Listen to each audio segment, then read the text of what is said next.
Aceh Explore menampilkan halaqah dari Masjid Raya Baitur Rahman Banda Aceh. Subscribe, komen, like, dan share. Yang lalu dan beberapa kali sebelumnya, hifzuddin, menjaga agama. Karena ini termasuk dalam ranah az-zaruriyah, maqasid syariah.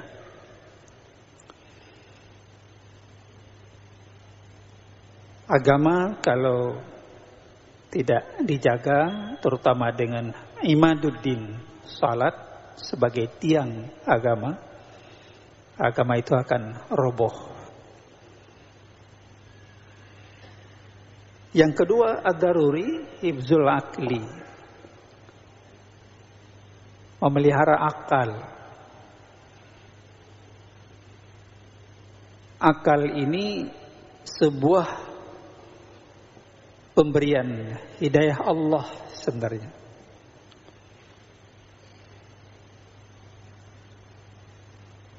Akal ini, kata Rasulullah, ad-dinun nasihah, ad-dinun al-aql. Agama itu adalah akal. La dina liman la aqlalah. Tidak ada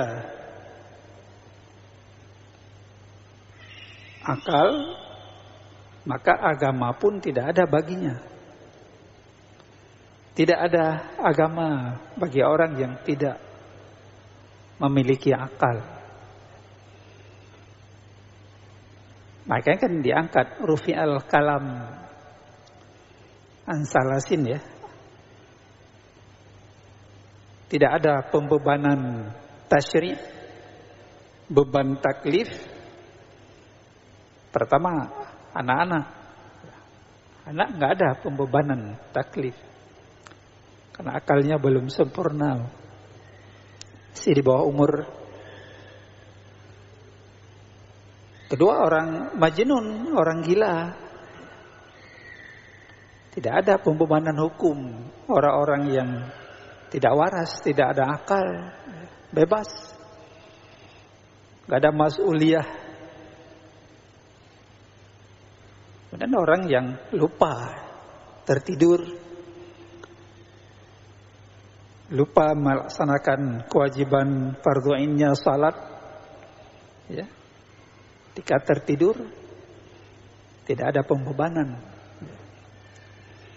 Jadi akal ini sesuatu pemberian Allah yang sangat besar nilainya juga. Maka dia harus dijaga, hifzul akli. Agama adalah akal. Siapa yang tidak memiliki akal, maka tiadalah agama baginya.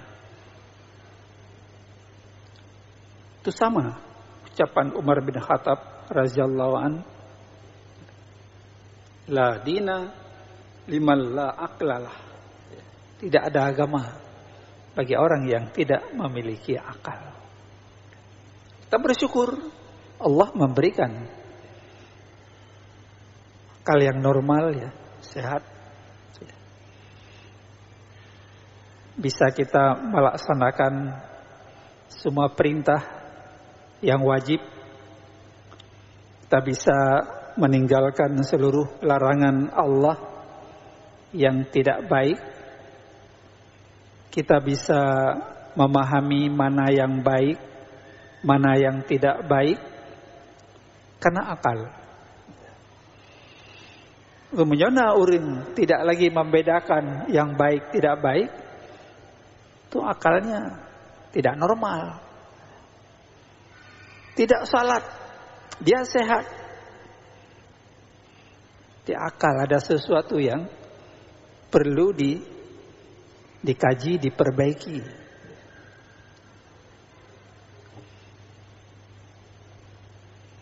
Betapa sangat luar biasa fungsi akal ini bagi manusia.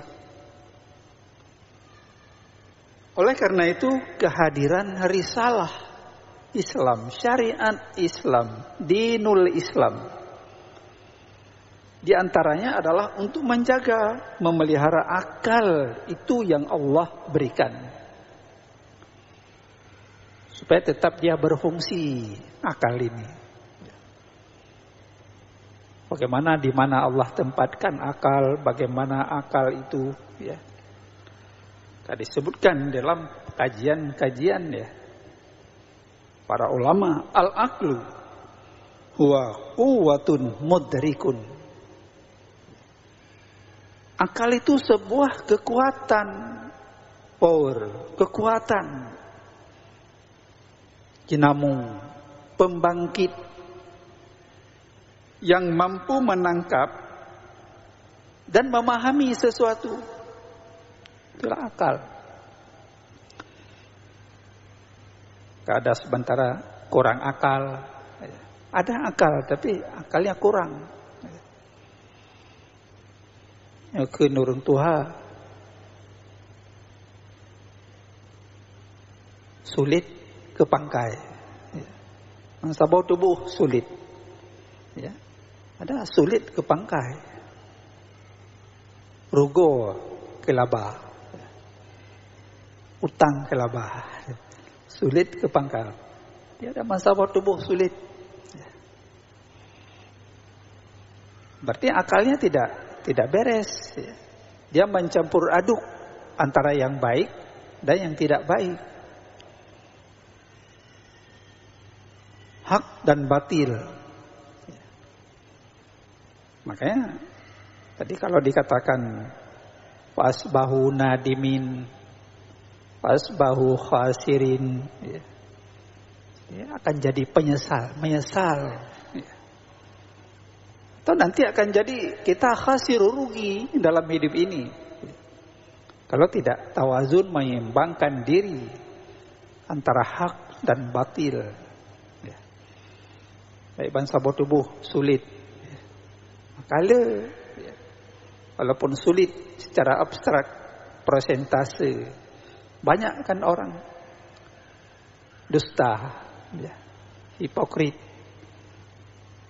Maka Allah dengan tegas mengatakan, ya ayyuhalladzina amanu la taqulu ma la taf'alun.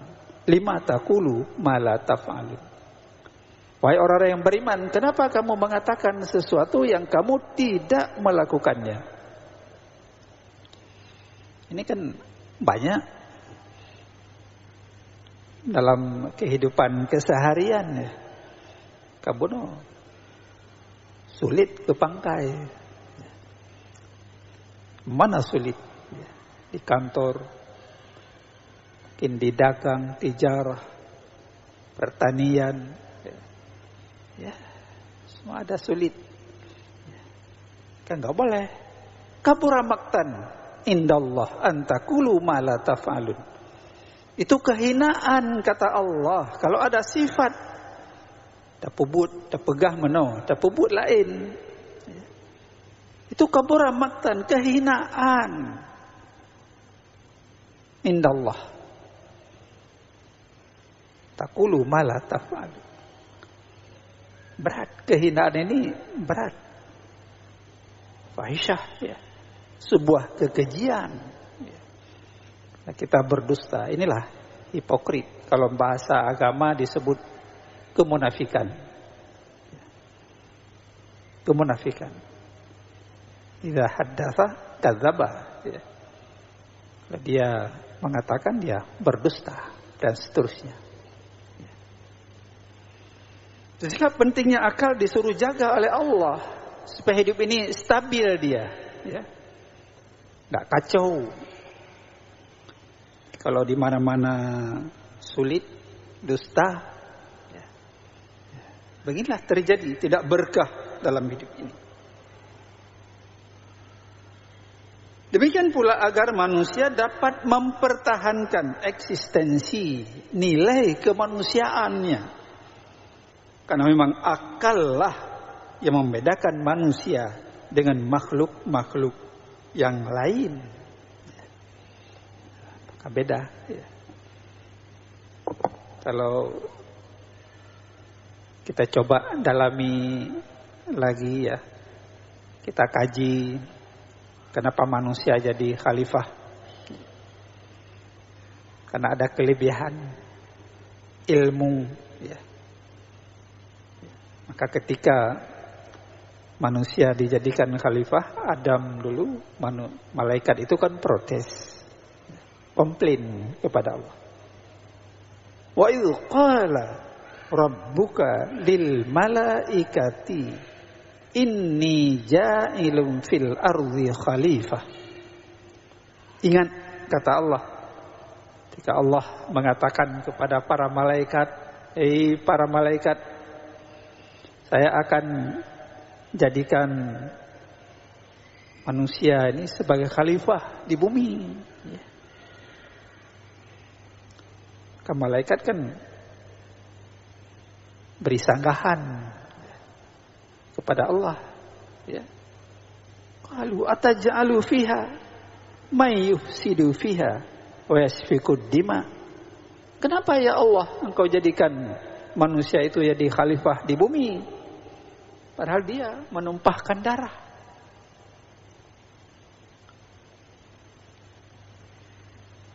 Ya. Merusak kefasidan. Mana-mana dia rusak. Ya. Kenapa manusia ya Allah? Artinya kenapa tidak malaikat saja untuk mengurus alam bumi ini? Ya. Kata Allah, padahal malaikat katanya bertasbih, ya, memuji Allah. Ya. Kenapa tidak malaikat saja? Ya. Malaikat terus dalam ibadah, sabbihu bihamdika wa nukad disulat, ya. Bertasbih terus menerus, beribadah terus menerus.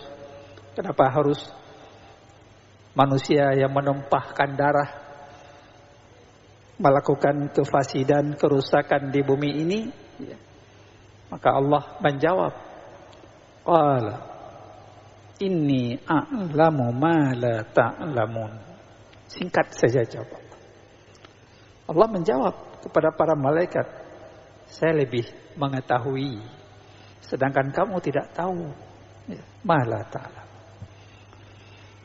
Diberi kunci ilmu semuanya, termasuk malaikat.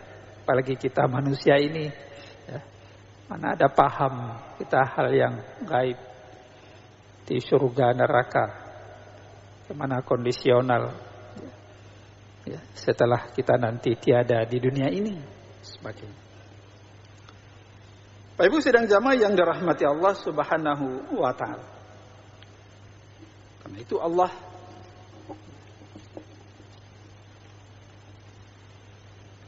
menjelaskan dengan sangat indah sekali, ya, bahwa manusia ini Allah ciptakan dengan postur yang sangat sempurna.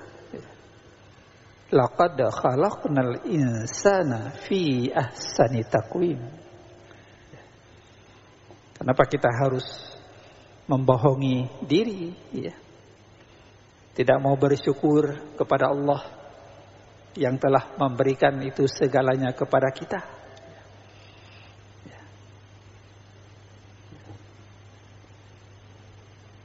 Allah sangat tahu dengan segala ciptaannya. Tapi kalau manusia yang begitu indah, sempurna Allah ciptakan, dia tidak mau bersyukur, maka nanti manusia itu akan dikembalikan pada serendah-rendah derajat, tanpa kecuali asfala safilin. Oke, kita hebat. Sejauh mana hebat kita? Kan tidak lebih hebat dari Rasulullah. Ya. Jadi kita ada muhasabah, introspeksi diri, sehingga tidak menimbulkan ketakburan, ya, keangkuhan, ya, kebohongan, dan seterusnya. Allah sangat tahu. Manusia diciptakan makhluk yang sangat istimewa. Karena diberi banyak kelebihan, diberi hawa nafsu, dianugerahi akal, untuk mengendalikan hawa nafsu itu sendiri. Bagaimana kalau tidak ada akal? Ya, manusia seperti hewan saja. Karena ada akal, manusia bisa mengendalikan kerakusan, ketamakan, ya, dan seterusnya. Yang ada akal saja loss control, ya, tidak mampu mengendalikan nafsunya, akhirnya hancur. Ingin terus semua dia, kekayaan tuh dia, halal haram, lost control, tidak mau peduli.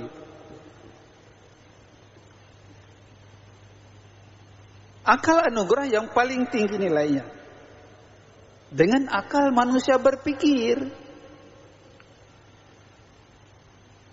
beriman kepada Sang Pencipta yang menciptakannya,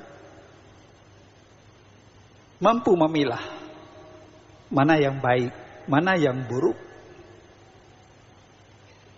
Sebagai makhluk Allah, Allah ciptakan dengan anatomi yang sebaik-baiknya dan sangat sempurna. Inilah Bapak Ibu sidang jamaah yang dirahmati Allah. Kita gamang saja, le masalah.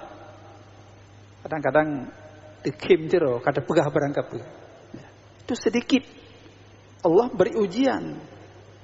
Kita bisa stres. Salah satu keistimewaan diantaranya adalah organ dalam tubuh manusia yang sangat menentukan, yaitu otak. Mana otak? Tempat yang tinggi ini Allah tempatkan, tidak di kaki.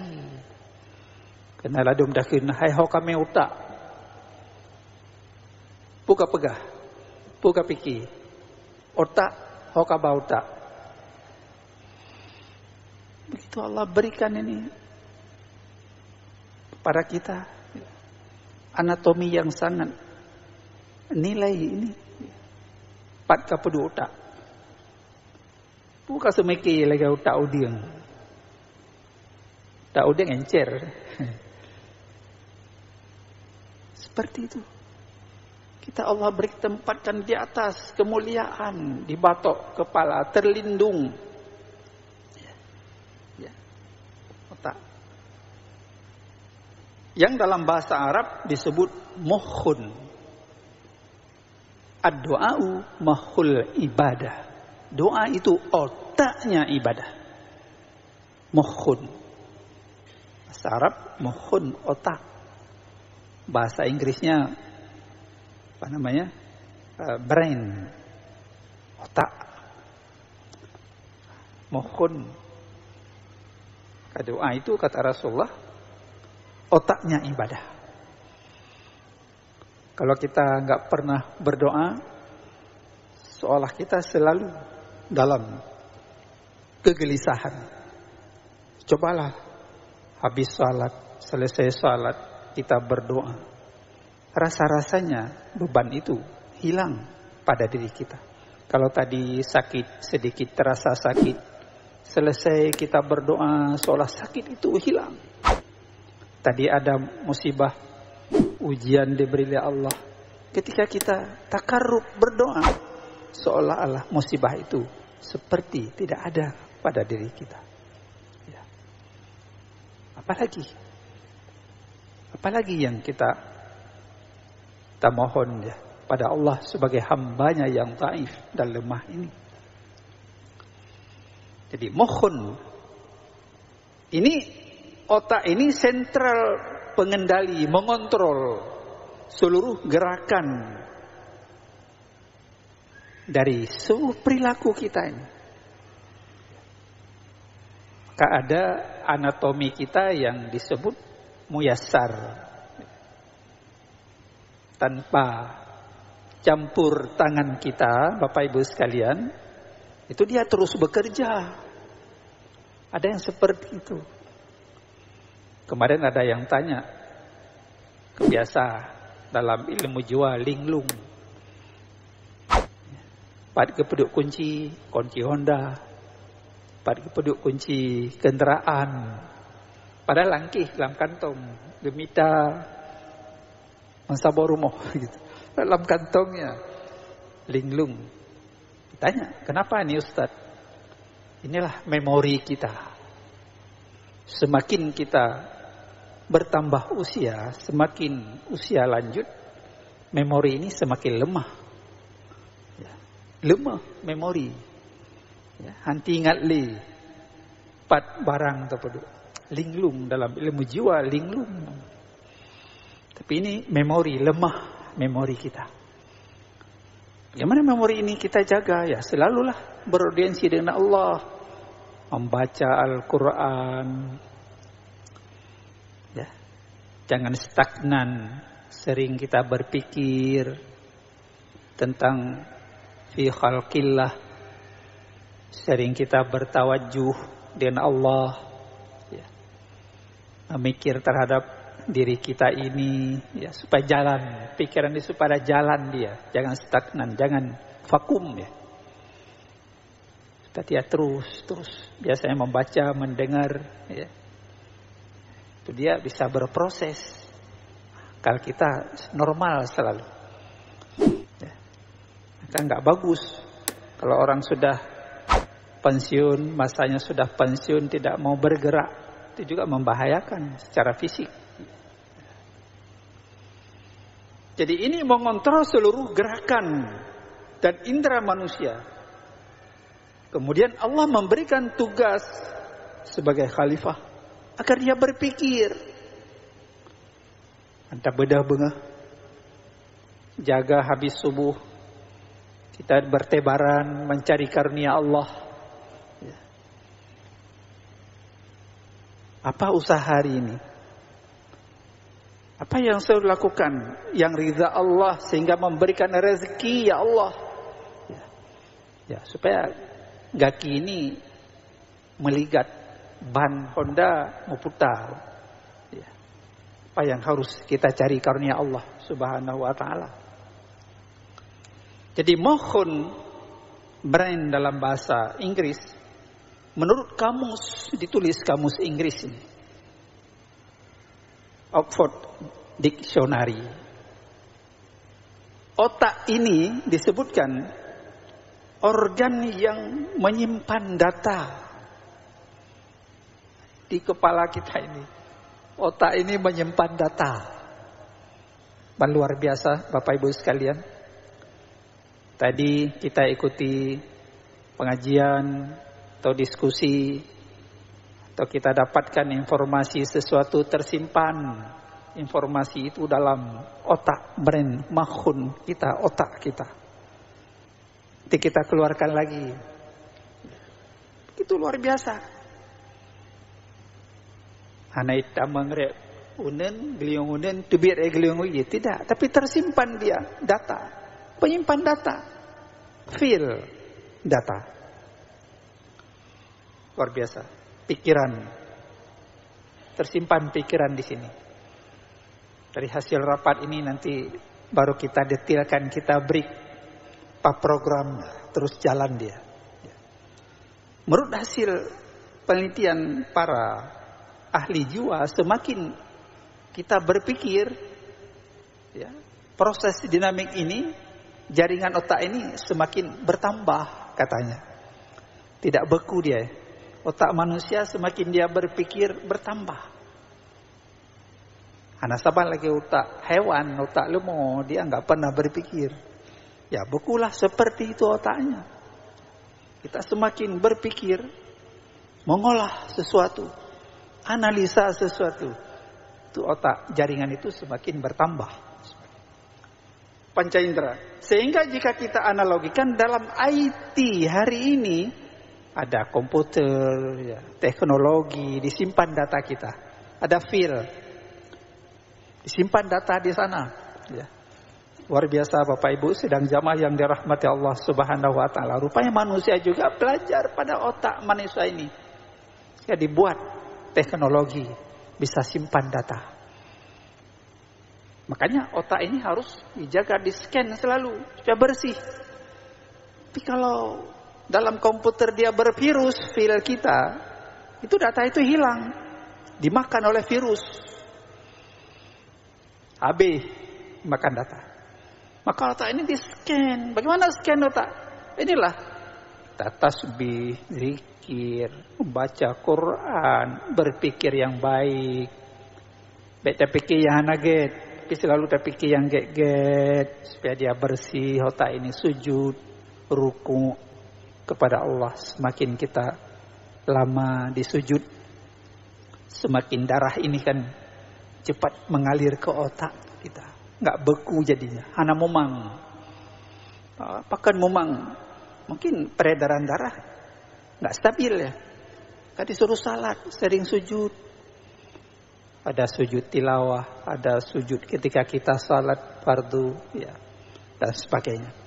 Nah, ini perangkat diberi Allah yang sangat luar biasa. Ya. Tapi kalau perangkat lunak, perangkat keras ya tersimpan di situ. Maka juga itu ada refresh di laptop, kita refresh, membersihkan dia. Kita refresh kita ini sujud, baca Quran, ya, berpikir yang baik, hati yang bersih. Insya Allah, Allah akan selalu menjaga kita dengan baik. Bapak Ibu hadirin kaum muslimin, sidang jamaah yang dirahmati Allah Subhanahu wa taala. Mari kita jaga akal, hifzul akli. Oke, nanti kita akan lanjutkan bagaimana supaya akal ini tetap sehat, ya, normal, terjaga dengan baik, ya, supaya kita berpikirlah yang positif-positif, jangan yang zan-zan, yang tidak baik, tapi kita husnuzan di rumah, tempat kerja dan sebagainya, ya, kita selalu ceria, ya, bena nilai-nilai yang negatif, suuzan kepada orang lain. Bapak Ibu hadirin kaum muslimin sidang jamaah yang dirahmati Allah, demikian untuk awal ini, ya, kita lanjutkan insyaallah bila Allah memberikan kesempatan waktu kepada kita di Ahad malam yang akan datang insyaallah. Demikian, Rabbana atina fid dunya hasanah fil akhirati hasanah wa qina azabannar. Billahi taufiq wal hidayah. Assalamualaikum warahmatullahi wabarakatuh.